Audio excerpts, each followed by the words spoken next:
മാനസാന്തരത്തിന്റെ പടവുകൾ. എണ്ണി എണ്ണി സ്തുതിക്കുവാ എണ്ണമില്ലാത്ത പാപപങ്കിലമായ ജീവിതപാതകളിൽ നിന്നും തിരിച്ചറിവുകളുടെ പൂർണ്ണതയിൽ മാനസാന്തരത്തിന്റെ പടവുകൾ കടന്ന് ദൈവിക വഴികളിൽ സഞ്ചരിക്കുന്നവരുടെ ആത്മഭാഷണങ്ങൾ. മാനസാന്തരത്തിന്റെ പടവുകൾ. ഇന്നയോളം തൻ ഭുജത്താ എന്നെ താങ്ങിയ നാമമേ. പെട്ടെന്ന് എൻ്റെ മൈൻഡ് മാറി. ട്രെയിനിൽ നിന്ന് ചാടുവാൻ വേണ്ടി ഡോറിൻ്റെ സൈഡിൽ വന്ന് നിന്ന് ഞാനൊന്നായുമ്പോൾ എൻ്റെ പുറകിലേക്ക് ആരോ എന്നെ പിടിച്ചു വലിക്കുന്ന ഒരു അനുഭവം എൻ്റെ ശരീരത്തിനകത്തുണ്ടായി. ജനം ആത്മനിറവിൽ ആരാധിക്കുന്നത് അതിന് ഞാൻ എതിരായിരുന്നു. പരിശുദ്ധാത്മാവില്ല എന്ന് പറഞ്ഞു. പക്ഷേ വചനം എൻ്റെ ഉള്ളത്തിൽ നന്നായിട്ട് ക്രിയ ചെയ്തപ്പോൾ എനിക്കൊരു കാര്യം മനസ്സിലായി. എൻ്റെ പാരമ്പര്യം എന്നെ സ്വർഗത്തിലേക്ക് കൊണ്ടുപോകത്തില്ല. എൻ്റെ കൺട്രോള് ദൈവം ഏറ്റെടുത്തെന്ന് എന്നെ പറയാം. ആ നിലയിൽ ഞാൻ അങ്ങ് ആരാധിച്ചു. എനിക്കറിയാം ഞാനല്ല, എന്നെ ആരോ കൺട്രോൾ ചെയ്യുന്നു. വചനമനുസരിച്ച് വചനം പ്രമാണിച്ച് വചനപ്രകാരം ജീവിച്ചാൽ മാത്രമേ എനിക്ക് സ്വർഗരാജ്യത്തിലേക്ക് പോകാൻ കഴിയൂ എന്നുള്ള സത്യം എനിക്ക് മനസ്സിലാക്കുവാനും ഗ്രഹിക്കുവാനുള്ള അവസരം ദൈവം എൻ്റെ ജീവിതത്തിൽ തന്നു. മാനസാന്തരത്തിന്റെ പടവുകൾ.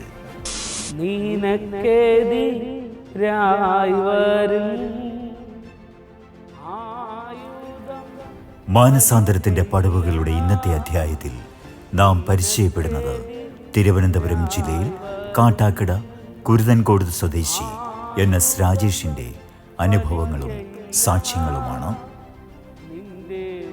ജന്മനാ ഉളവായ കാഴ്ചയുടെ വൈകല്യങ്ങളാൽ അന്ധത നിറഞ്ഞ ജീവിത വഴികളിലൂടെ സഞ്ചരിക്കുമ്പോൾ ഹൃദയത്തിൽ ക്രിസ്തുവിന്റെ വെളിച്ചം സ്വന്തമാക്കിയ രാജേഷ് ഇന്ന് നിരവധിയായ സുവിശേഷ പ്രവർത്തനങ്ങളിൽ സജീവമായി അനേകർക്ക് പ്രചോദനകരമായ ജീവിത സാക്ഷ്യമായി മാറിയിരിക്കുന്നു.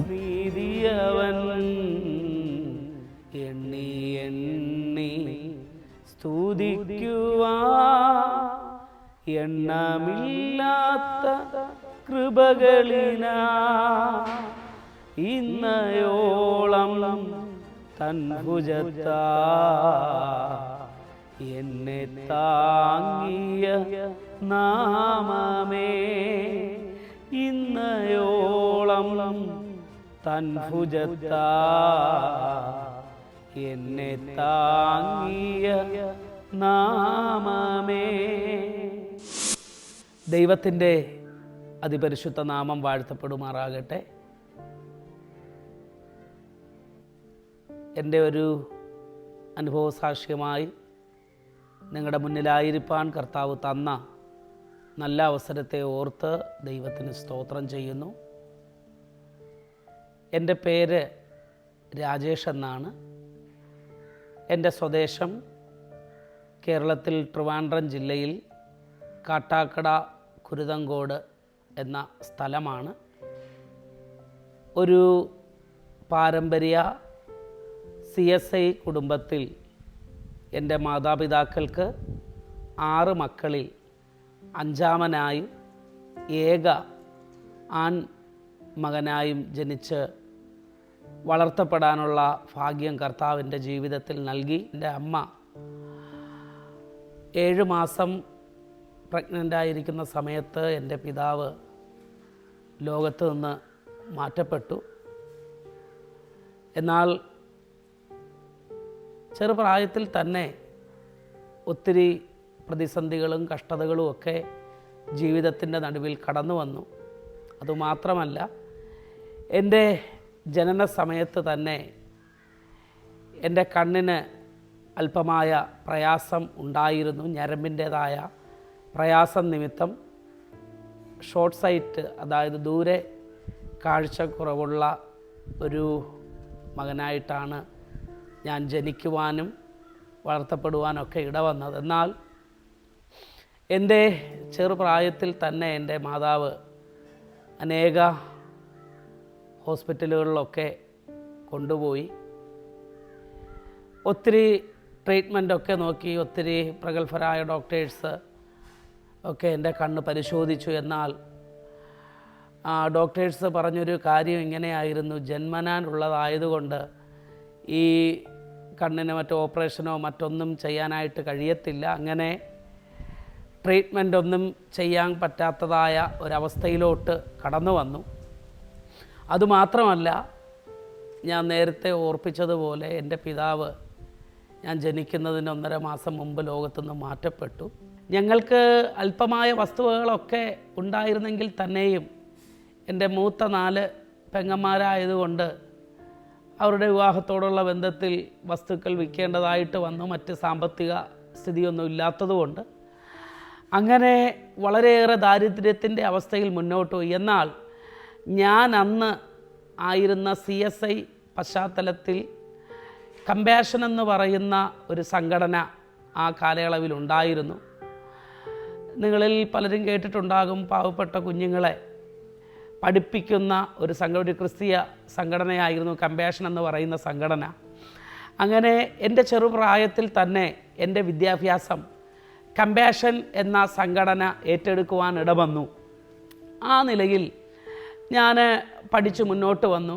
എന്നെ സംബന്ധിച്ചിടത്തോളം എൻ്റെ ഭവനത്തിൽ ഏക ആൺസന്തതി ആയതുകൊണ്ട് ഭവനത്തിനകത്ത് എൻ്റെ അമ്മയ്ക്ക് സാമ്പത്തികമായിട്ടൊക്കെ വളരെ ബുദ്ധിമുട്ടൊക്കെ ആണെങ്കിലും വീട്ടുജോലിയൊക്കെ ചെയ്ത് ആ നിലകളിൽ ഞങ്ങളെ വളർത്തി ഇഷ്ടമുള്ള ആഹാരമൊക്കെ തന്ന ആ ഒരു നിലയിൽ തന്നെ എന്നെ വളർത്തിക്കൊണ്ടുവന്നു. എന്നിരുന്നാൽ ഒരു സൈഡിൽ ദാരിദ്ര്യമൊക്കെ ഉണ്ടായിരുന്നു.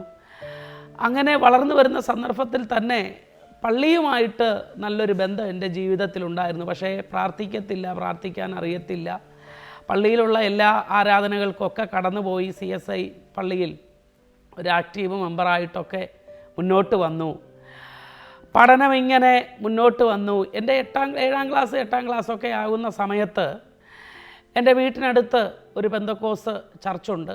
അപ്പോൾ അവിടെയുള്ള കൺവെൻഷനൊക്കെ അവിടെയുള്ളവരൊക്കെ ഞങ്ങളെ വന്ന് ക്ഷണിക്കും. എന്നാൽ എൻ്റെ ചെറുപ്പത്തിൽ തന്നെ പെന്തക്കോസ് എന്ന് പറയുന്ന ഒരു സമൂഹം ഒരു വല്ലാത്തൊരു നിലവാരത്തിൽ ഞാൻ അവരെ കണ്ടു.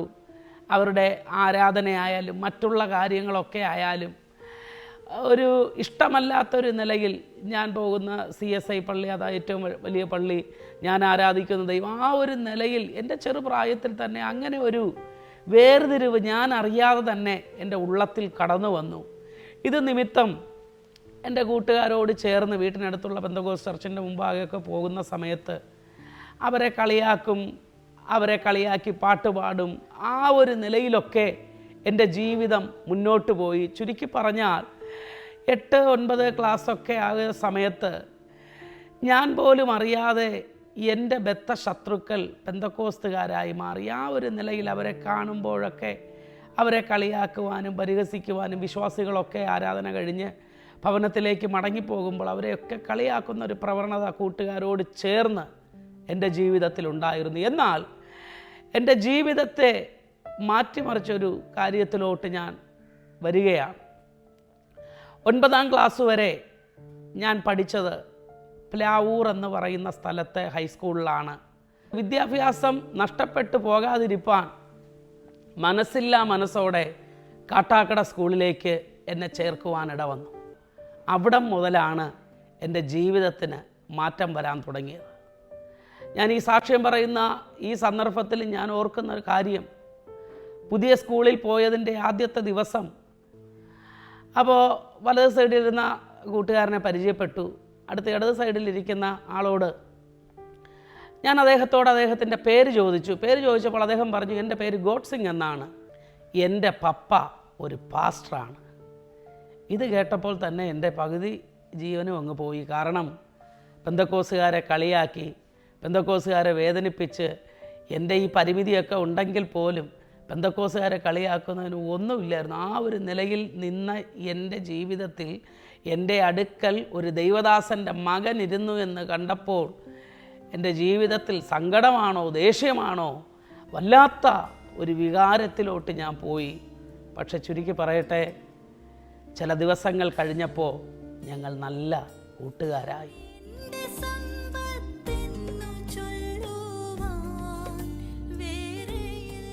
ക്രൈസ്തവ കുടുംബത്തിൽ ജനിച്ചു വളർത്തപ്പെട്ടുവെങ്കിലും യഥാർത്ഥ ദൈവസ്നേഹം രുചിച്ചറിയാതെ ജീവിതം തുടർന്ന രാജേഷ് യേശുക്രിസ്തുവിൻ്റെ സ്നേഹത്താൽ പിടിക്കപ്പെട്ട് കാഴ്ചയുടെ പരിമിതികൾക്കുള്ളിൽ നിന്നും നിരവധിയായ സുവിശേഷീകരണ പ്രവർത്തനങ്ങളിൽ ഇന്ന് സജീവവുമായി പ്രശോഭിക്കുന്നു.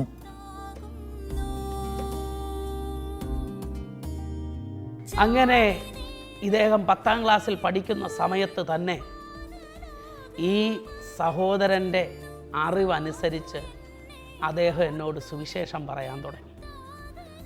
ആ സമയത്ത് ഞാൻ അദ്ദേഹത്തോട് പറഞ്ഞൊരു കാര്യമുണ്ട്, നീ ആരാധിക്കുന്നത് ദൈവത്തെയാണ്, ഞാൻ ആരാധിക്കുന്നത് ദൈവത്തെയാണ്, ഇതിനപ്പുറം വേറെ ഒന്നുമില്ല. എൻ്റെ ഭാഷയിൽ ഞാൻ ചോദിച്ചു, പെന്തക്കോസ്തുകാർക്ക് എന്താ കൊമ്പുണ്ടോ എന്ന്. ഒത്തിരി അദ്ദേഹത്തെ എത്രത്തോളം എന്നോട് അദ്ദേഹം സുവിശേഷം പറയുമോ അത്രത്തോളം അദ്ദേഹത്തെ പരിഹസിച്ചു, വേദനിപ്പിച്ചു. പക്ഷേ അദ്ദേഹം അതൊന്നും കേൾക്കാതെ അദ്ദേഹത്തിൻ്റെ അറിവിനനുസരിച്ച് അദ്ദേഹം എന്നോട് സുവിശേഷം പറയുക മാത്രമല്ല, ചില ട്രാക്റ്റുകൾ എൻ്റെ കരത്തിൽ കൊണ്ടുവന്നു. എന്നെ സംബന്ധിച്ചിടത്തോളം ബൈബിൾ എനിക്ക് അടുത്ത് വെച്ചേ വായിക്കാൻ പറ്റത്തുള്ളൂ, ദൂരെ കാഴ്ചയില്ലാത്തതുകൊണ്ട് അടുത്ത് വെച്ചാൽ ബൈബിൾ വായിക്കുന്നത്. അങ്ങനെ ഈ ട്രാക്റ്റ് ഇദ്ദേഹം എൻ്റെ കൈവശം കൊണ്ടുവന്നു. ഈ ട്രാക്റ്റ് വായിക്കാൻ തുടങ്ങി. ട്രാക്റ്റ് വായിച്ചപ്പോൾ വചനം വായിക്കാനൊരു ടെൻഡൻസി എൻ്റെ ഉള്ളിലുണ്ടായി. അങ്ങനെ ബൈബിൾ വായിക്കാതിരുന്ന ഞാൻ വചനം വായിക്കാൻ തുടങ്ങി. 10ാം ക്ലാസ് കഴിയുന്ന സമയത്ത് മണ്ണന്തലയിൽ ഒരു ക്യാമ്പിന് CEF എന്ന് പറഞ്ഞിട്ട് ഒരു ക്യാമ്പിന് ഞാൻ കടന്നുപോയി. അത് 2002 ഒക്ടോബർ 21, 22, 23 തീയതികളിലായിരുന്നു ഈ ക്യാമ്പ്. എന്നാൽ ഈ ക്യാമ്പിന് കടന്നു പോയ സമയത്ത് കൂട്ടുകാരോടൊക്കെ ചേർന്ന് ഞങ്ങളെ സംബന്ധിച്ചിടത്തോളം ക്യാമ്പിന് പോകുമ്പോൾ ഞങ്ങൾക്കതൊരു ആഘോഷമാണ്. ആ നിലയിൽ അവിടെ ആഘോഷമൊക്കെ ആയി ഇരുന്നു. എന്നാൽ ആ ക്യാമ്പ് തീരുന്നതിൻ്റെ അന്ന് ദൈവവചനം എൻ്റെ ഉള്ളത്തിൽ നന്നായിട്ടൊന്ന് ക്രിയ ചെയ്തു. അപ്പോൾ അന്ന് ശുശ്രൂഷിച്ച ദൈവദാസൻ, നിങ്ങൾ ആരെങ്കിലും കർത്താവിനെ സ്വന്തം രക്ഷിതാവായി സ്വീകരിക്കുന്നുണ്ടോ എന്നുള്ളതായ ഒരു ചോദ്യം അദ്ദേഹം എന്നോട് ഇങ്ങനെ ചോദിച്ചു, അല്ലെ ആഹ്വാനം ചെയ്തു. അപ്പം ഞാനും അറിയാതെ കൈപൊക്കി. അന്ന് മാനസാന്തരപ്പെടാനുള്ളൊരവസരം ദൈവം എനിക്ക് തന്നു. വചനം എൻ്റെ ഉള്ളത്തിൽ നന്നായിട്ട് ക്രിയ ചെയ്തപ്പോൾ എനിക്കൊരു കാര്യം മനസ്സിലായി, എൻ്റെ പാരമ്പര്യം എന്നെ സ്വർഗത്തിലേക്ക് കൊണ്ടുപോകത്തില്ല. വചനമനുസരിച്ച്, വചനം പ്രമാണിച്ച്, വചനപ്രകാരം ജീവിച്ചാൽ മാത്രമേ എനിക്ക് സ്വർഗരാജ്യത്തിലേക്ക് പോകാൻ കഴിയൂ എന്നുള്ള സത്യം എനിക്ക് മനസ്സിലാക്കുവാനും ഗ്രഹിക്കുവാനുള്ള അവസരം ദൈവം എൻ്റെ ജീവിതത്തിൽ തന്നു. അങ്ങനെ ആരുടെയും പരപ്രേരണയേക്കാൾ ഉപരി പെന്തക്കോസ്ത് വിശ്വാസത്തിൽ ഇത്രത്തോളം അടിയുറച്ച് നിൽക്കാനുള്ള ഏറ്റവും പ്രധാനപ്പെട്ട കാരണമെന്ന് പറയുന്നത് എൻ്റെ ജീവിതത്തിൽ ദൈവവചനം വരുത്തിയ സ്വാധീനം അത് വളരെ വലുതായിട്ട് മാറി. എൻ്റെ ജീവിതത്തിൽ 2002 ഡിസംബർ മാസം 27-ാം തീയതി, അന്ന് ഞാൻ ഇടയ്ക്കിടയ്ക്കൊക്കെ പൊയ്ക്കൊണ്ടിരിക്കുന്ന മണ്ഡപത്തുംകടവ് ചർച്ചങ്കോട് സഭയിലാണ് പോകുന്നത്. പുതിയ ചർച്ച് പണിത് ആ ചർച്ചിൻ്റെ ഉദ്ഘാടനത്തിൻ്റെ അന്ന് പകലിൽ എല്ലാവരോടൊപ്പം ഞാനും ഇരുന്ന് ആരാധിച്ചു കൊണ്ടിരുന്നപ്പോൾ എല്ലാവരും ആത്മനിറവിൽ അന്യഭാഷയിൽ ആരാധിക്കുന്നു. അപ്പോൾ ഞാൻ അറിയാതെ തന്നെ ദൈവത്തോട് എൻ്റെ അന്തരാത്മാവ് ചോദിച്ചു, ദൈവമേ, ഇങ്ങനെ ഒരു ശക്തി ഉണ്ടോ? വാസ്തവമായി പരിശുദ്ധാത്മാവുണ്ടോ? വാസ്തവമായി അന്യഭാഷയുണ്ടോ എന്നൊക്കെ ഞാൻ ഇങ്ങനെ എൻ്റെ അന്തരാത്മാവിൽ ചോദിക്കുക. പെട്ടെന്ന് തന്നെ എൻ്റെ മേലൊരു ശക്തി കടന്നു വന്നു. എൻ്റെ കൺട്രോള് ദൈവം ഏറ്റെടുത്തെന്ന് എന്നെ പറയാം.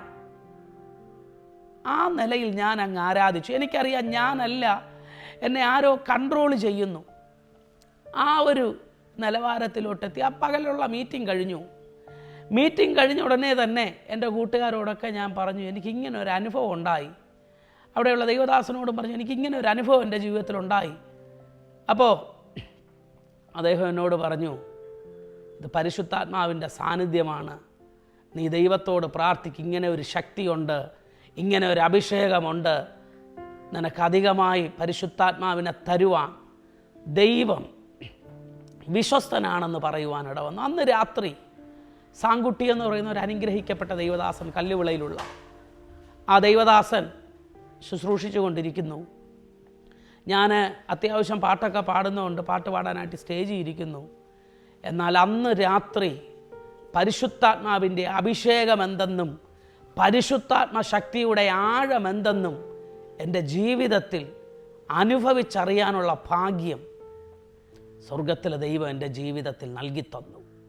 അങ്ങനെ അന്ന് അഭിഷേകം പ്രാപിക്കുവാൻ കർത്താവ് എനിക്ക് കൃപ ചെയ്തു.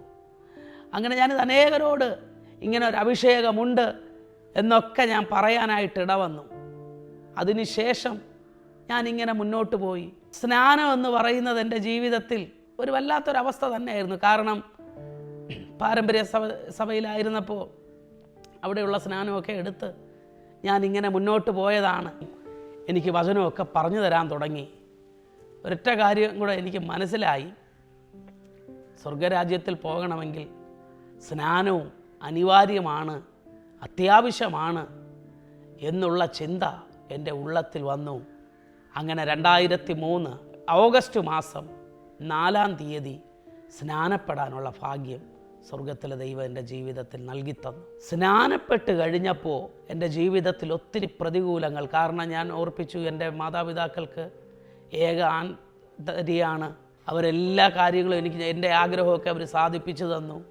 എല്ലാ നിലയിലും വളരെ സ്നേഹത്തോടും സന്തോഷത്തോടും കൂടെ മുന്നോട്ട്. പക്ഷേ സ്നാനപ്പെട്ടു പെന്തക്കോസ് ചർച്ചിലോട്ട് പോകാൻ തുടങ്ങിയപ്പോൾ എന്നെ എത്രത്തോളം എൻ്റെ സഹോദരങ്ങളും മാതാവൊക്കെ സ്നേഹിച്ചോ അതിനപ്പുറമായിട്ട് എതിർക്കുവാനും വെറുക്കുവാനും ഒക്കെ ഇടവന്നു. ചുരുക്കി പറഞ്ഞാൽ സ്നാനപ്പെട്ട് കഴിഞ്ഞപ്പോൾ എൻ്റെ ഭവനത്തിൽ എനിക്ക് നിൽക്കാൻ കഴിയാത്തൊരു സാഹചര്യം, എൻ്റെ നാട്ടിൽ എനിക്ക് നിൽക്കാൻ കഴിയാത്തൊരു സാഹചര്യം. എൻ്റെ സ്വന്തക്കാരൊക്കെ പാരമ്പര്യ CSIയിൽ മുന്നോട്ട് പോകുന്നവരാണ്. എന്നാൽ എന്നെ സ്നേഹിച്ചവരൊക്കെ എന്നെ വെറുക്കാൻ തുടങ്ങി, എന്നെ എതിർക്കാൻ തുടങ്ങി, എന്നെ ഒറ്റപ്പെടുത്താൻ തുടങ്ങി. എന്നാൽ സ്നാനപ്പെട്ട് കഴിഞ്ഞ് എൻ്റെ ജീവിതത്തിലെ ഭൂരിഭാഗവും എന്നെ വിശ്വാസത്തിലേക്ക് കൊണ്ടുവന്ന ആ സഹോദരൻ്റെ പിതാവ് അനുഗ്രഹിക്കപ്പെട്ടൊരു ദൈവദാസനായിരുന്നു. അദ്ദേഹത്തിൻ്റെ ഭവനത്തിൽ താമസിക്കേണ്ടതായ സാഹചര്യങ്ങൾ വന്നു. എനിക്കുള്ള ആഹാരം, എനിക്കുള്ള വസ്ത്രം, എനിക്കുള്ള എല്ലാം അവർ തന്നെയാണ് ചെയ്തത്. കാരണം നാട്ടിലുമൊക്കെ ഞാൻ ഒറ്റപ്പെട്ടു പോയി. കാരണം എൻ്റെ മാതാവിൻ്റെ ചിന്ത ഇതായിരുന്നു, എനിക്ക് കാഴ്ചയ്ക്കൊക്കെ പ്രശ്നമുള്ളതുകൊണ്ട് ഗവൺമെൻറ് തലത്തിൽ ജോലി ലഭിക്കാനൊക്കെ എളുപ്പമാണ്. പഠനത്തിലൊന്നും ഞാൻ അധികം പുറകിലോട്ടൊന്നും അല്ലായിരുന്നു, അത്യാവശ്യം പഠിക്കുന്ന കൂട്ടത്തിലായിരുന്നു. പക്ഷേ പെന്തക്കോസിലോട്ട് പോയപ്പോൾ, അവരുടെ സ്വപ്നം പോയപ്പോൾ അതിൻ്റേതായ എതിർപ്പുകൾ ആ നിലകളിൽ എന്നോട് സംസാരിച്ചിട്ടുണ്ട്, ഒറ്റപ്പെടുത്തിയിട്ടുണ്ട്. അങ്ങനെ ഒത്തിരി പ്രതിസന്ധികൾ എൻ്റെ ജീവിതത്തിൽ കടന്നു വന്നു. ഇതിനിടയിൽ തന്നെ എൻ്റെ ഉള്ളത്തിലൊരാഗ്രഹം ഉണ്ടായത് ഇങ്ങനെയാണ്. ഞാനൊരു പാരമ്പര്യ CSI പശ്ചാത്തലത്തിലായിരുന്നു. വചനത്തിൻ്റെ ആഴം എനിക്കറിയത്തില്ലായിരുന്നു, വചനത്തിൻ്റെ സത്യം എനിക്കറിയത്തില്ലായിരുന്നു. പക്ഷേ പരിശുദ്ധാത്മാവ് എന്നോട് സംസാരിച്ചു. പരിശുദ്ധാത്മാവ് വചനത്തിൽ കൂടെ എൻ്റെ ഉള്ളത്തിൽ ക്രിയ ചെയ്തു. അതുകൊണ്ട് ഞാൻ അറിഞ്ഞ സത്യം കറ തീർത്ത് ജനത്തോട് പറയണം. നല്ല നിലയിൽ വചനത്തിനകത്ത് മായം ചേർക്കാതെ ജനത്തോട് ദൈവവചനം സംസാരിക്കണമെന്നുള്ള ആഗ്രഹം എൻ്റെ ഉള്ളത്തിൽ വന്നു. അങ്ങനെ ബൈബിൾ കോളേജിൽ പഠിക്കാനായിട്ടുള്ള തീരുമാനം എൻ്റെ ഇഷ്ടത്തിന് ഞാൻ ചിന്തിച്ചു, എനിക്ക് ബൈബിൾ കോളേജിൽ പോയി നന്നായിട്ട് ദൈവവചനം പഠിച്ച് കലർപ്പില്ലാതെയുള്ള ദൈവവചനം ജനത്തിൻ്റെ നടുവിൽ ശുശ്രൂഷിക്കണം. കാരണം ഈ കാലഘട്ടം നമുക്കറിയാം, ഉപദേശത്തിൽ മായം ചേർത്ത് വല്ലാത്തൊരവസ്ഥയിൽ പ്രമാണത്തിന് വിപരീതമായിട്ടൊക്കെ മുന്നോട്ട് പോകുന്ന ഒരു ആത്മീക ലോകത്തിലാണ് നമ്മളെല്ലാവരും ജീവിക്കുന്നത്. അതുകൊണ്ട് എനിക്ക് സത്യവചനം സത്യമായിട്ട് പ്രസംഗിക്കണമെന്നുള്ള തീരുമാനം വന്നു. അങ്ങനെ ബൈബിൾ കോളേജിലേക്ക് കടന്നു പോകാനുള്ള ഭാഗ്യം ദൈവം എനിക്ക് തന്നു.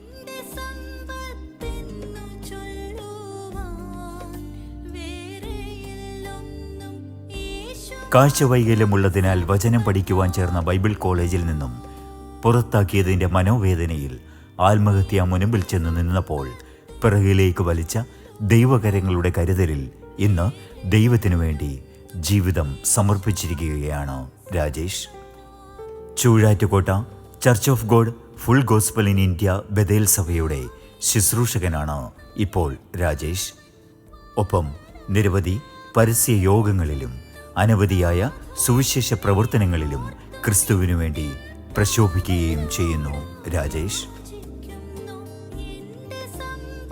അങ്ങനെ ആ ബൈബിൾ കോളേജിൽ നിന്ന് എന്നെ പറഞ്ഞു വിട്ടു. ഏകനായിട്ട് ഒത്തിരി ഒറ്റപ്പെടൽ, ആ സമയങ്ങൾ ഒത്തിരി സമയത്തിൻ്റെ പരിമിതി കൊണ്ട് ഞാൻ പറഞ്ഞു പോവുക, ഒത്തിരി ഒറ്റപ്പെടലുകൾ. ചുരുക്കി പറഞ്ഞാൽ ബൈബിൾ കോളേജിൽ നിന്ന് പറഞ്ഞു വിട്ട് ഞാൻ തിരികെ വരുമ്പോൾ, വഞ്ചനാട് എക്സ്പ്രസ്സിന് വരുമ്പോൾ പെട്ടെന്ന് എൻ്റെ മൈൻഡൊന്ന് മാറി. ഞാൻ സ്നേഹിച്ചവരും എന്നെ സ്നേഹിച്ചവരൊക്കെ ഈ ബലഹീനനായ എന്നെ ബൈബിൾ കോളേജിൽ നിന്ന് പറഞ്ഞു വിട്ടല്ലോ എന്നുള്ള ഭാരം എൻ്റെ ജീവിതത്തിൽ കടന്നു വന്ന് പെട്ടെന്ന്, നമുക്കറിയാം ശാസ്താംകോട്ട കഴിഞ്ഞ് വരുന്ന സമയത്ത് നീണ്ടകര അഷ്ടമുടി കായൽ, ഈ കായലിനടുത്ത് എത്തുന്ന സമയത്ത് പെട്ടെന്ന് എൻ്റെ മൈൻഡ് അങ്ങ് മാറി. ആത്മഹത്യ ചെയ്താലോ എന്ന് പെട്ടെന്ന് ഒറ്റ നിമിഷം കൊണ്ട് വന്ന മൈൻഡ് മാറ്റം. ഇനി ജീവിച്ചിരിക്കേണ്ട, എല്ലാവരും എന്നെ ഒറ്റപ്പെടുത്തി, ആത്മീക ലോകത്ത് നിന്നും എനിക്ക് ഒറ്റപ്പെടൽ, എല്ലാവിധത്തിലും എൻ്റെ ജീവിതത്തിൽ വേദന. വീട്ടിൽ വന്ന് എൻ്റെ സഹോദരങ്ങളോട്, എൻ്റെ പ്രിയപ്പെട്ടവരോട് ഞാൻ എന്ത് പറയും? സ്വന്തം ഇഷ്ടപ്രകാരം ബൈബിൾ കോളേജിൽ ഞാൻ കടന്നുപോയി, എന്നിട്ട് അവിടെ നിന്ന് ഇതാണോ തിക്താനുഭവമാണോ എന്നൊക്കെയുള്ള ചിന്ത എന്നെ ഭരിച്ച്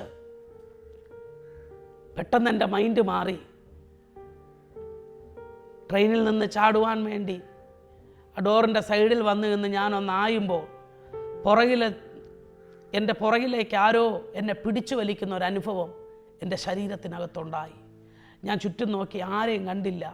അപ്പോൾ എനിക്ക് എൻ്റെ ഉള്ളത്തിലൊരു കാര്യം മനസ്സിലായി, എന്നെ ദൈവമാണ് വലിച്ചകത്തോട്ടിട്ടത്. ഞാൻ പതുക്കെ പുറകിലോട്ട് വന്നിട്ട് ട്രെയിനിൻ്റെ ടോയ്ലറ്റിൻ്റെ സൈഡിൽ വന്നിരുന്ന് ദൈവസന്നിധിയിൽ ഒത്തിരി കരഞ്ഞു, ദൈവത്തോട് ക്ഷമ ചോദിച്ചു. തിരികെ വന്നു. വീണ്ടും എൻ്റെ ജീവിതത്തിൽ ഒറ്റപ്പെടലുകൾ. ഇതിനിടയിൽ ബൈബിൾ കോളേജിൽ പഠിക്കുന്ന സമയത്ത് ഒത്തിരി അനുഭവങ്ങൾ ജീവിതത്തിലുണ്ട്. അടുത്ത കാര്യത്തിലോട്ട് ഞാൻ വരാം. അങ്ങനെ ഭവനത്തിൽ വന്ന് വീണ്ടും ഒറ്റപ്പെടലുകൾ തുടങ്ങി. എന്നെ ബൈബിൾ കോളേജിൽ നിന്ന് പറഞ്ഞു വിട്ടത് പലരും അറിഞ്ഞു, പലരും എനിക്ക് വേണ്ടി റെക്കമെൻഡ് ചെയ്തു, പലരും ആ കാശ് കൊടുക്കാമെന്ന് പറഞ്ഞു. പക്ഷേ ഞാൻ പഠിച്ച ബൈബിൾ കോളേജിൽ പഠിക്കാനൊരവസരം എൻ്റെ ജീവിതത്തിൽ ഉണ്ടായില്ല. ഇതിനിടയിൽ തന്നെ ഞാൻ എൻ്റെ പ്രിയപ്പെട്ടവരോട് പറഞ്ഞു, എൻ്റെ ഈ വർഷത്തെ ക്ലാസ് കഴിഞ്ഞു, ഇനി അടുത്ത വർഷം ജൂൺ മാസമാകുമ്പോൾ ഞാൻ ബൈബിൾ കോളേജിലേക്ക് ഞാൻ കടന്നു പോകുമെന്നൊക്കെ ഞാൻ പറഞ്ഞ് ഇങ്ങനെ പിടിച്ചു നിന്നു. എന്നാൽ പല ബൈബിൾ കോളേജുകളിലും നോക്കി, പലയിടത്തും എനിക്ക് അഡ്മിഷൻ ലഭിക്കുന്നില്ല. പലരും വിളിക്കുന്ന സമയത്ത് കാഴ്ചയുടെ പ്രശ്നം പറയുന്നു, അദ്ദേഹത്തിന് പഠിക്കാൻ പറ്റത്തില്ല എന്നൊക്കെ ആത്മീയ ലോകത്തു നിന്നുള്ളവർ തന്നെ ഒഴിവുകൾ പറഞ്ഞു.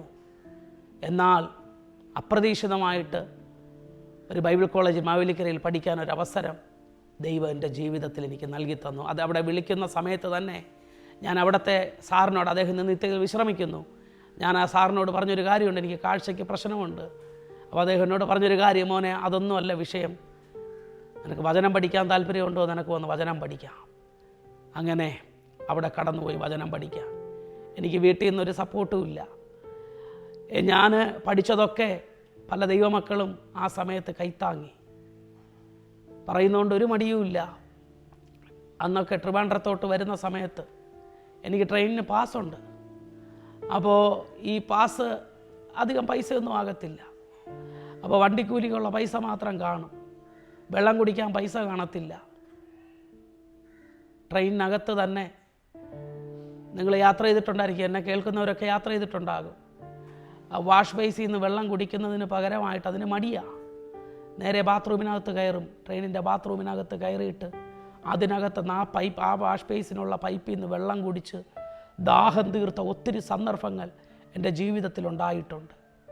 കാരണം ആഹാരം കഴിക്കാനില്ലാത്തതുകൊണ്ട്, വണ്ടിക്കൂലി ഇല്ലാത്തതുകൊണ്ട് നടന്ന ഒത്തിരി സന്ദർഭങ്ങൾ എൻ്റെ ജീവിതത്തിലുണ്ടായിട്ടുണ്ട്. പക്ഷേ അവിടെയൊക്കെ ദൈവം എന്നെ താങ്ങി. അങ്ങനെ ഞാൻ പറഞ്ഞു വന്നത്, മാവേലിക്കര ബൈബിൾ സ്കൂളിൽ പഠിക്കാനുള്ള ഭാഗ്യം ദൈവം എൻ്റെ ജീവിതത്തിൽ നൽകി. അവിടെയും ദൈവം എന്നെ ആദരിച്ചു. അങ്ങനെ പഠിച്ച് ഏകദേശം ഒരു വർഷമാകാറായപ്പോൾ എന്നോടൊപ്പം പഠിച്ചൊരു ദൈവദാസൻ, അദ്ദേഹം വടക്കേ ഇന്ത്യയിൽ പാർക്കുന്ന ഒരു ദൈവദാസനാണ്. അദ്ദേഹം വചനം പഠിക്കാനായിട്ട് ഞാൻ പഠിച്ച ബൈബിൾ കോളേജിൽ വന്നു. ഒരു സുപ്രഭാതത്തിൽ അദ്ദേഹം എന്നോട് പറഞ്ഞു, അടുത്ത വെക്കേഷന് പോകുമ്പോൾ രാജേഷ് എൻ്റെ കൂടെ ഗുജറാത്തിലോട്ട് വരണം, നമുക്കവിടെ ഒരുമിച്ച് പോയി ശുശ്രൂഷിക്കണമെന്നൊക്കെ എന്നോട് പറഞ്ഞു. അപ്പോൾ ഞാൻ അദ്ദേഹത്തോട് പറഞ്ഞൊരു കാര്യം, അച്ഛാ എല്ലാവരും എന്നെ ഒറ്റപ്പെടുത്തി നിർത്തിയിരിക്കുക, കാഴ്ചയ്ക്ക് പ്രശ്നമുണ്ട്, നിങ്ങൾ എന്നെ അവിടെ കൊണ്ടുപോയാൽ എങ്ങനെ? അപ്പോഴും പറഞ്ഞില്ല, എന്നോട് ദൈവാത്മാവ് ഇടപെടുന്നു, നിന്നെ അങ്ങോട്ട് കൊണ്ടുപോകണം.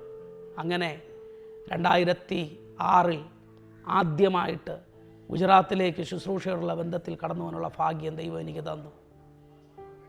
2006 മുതൽ 2025 വരെ എൻ്റെ ജീവിതത്തിൽ 18ഓളം സ്റ്റേറ്റുകളിൽ കടന്നുപോയി ശുശ്രൂഷിക്കാനുള്ള ഭാഗ്യം ദൈവം എൻ്റെ ജീവിതത്തിൽ നൽകി.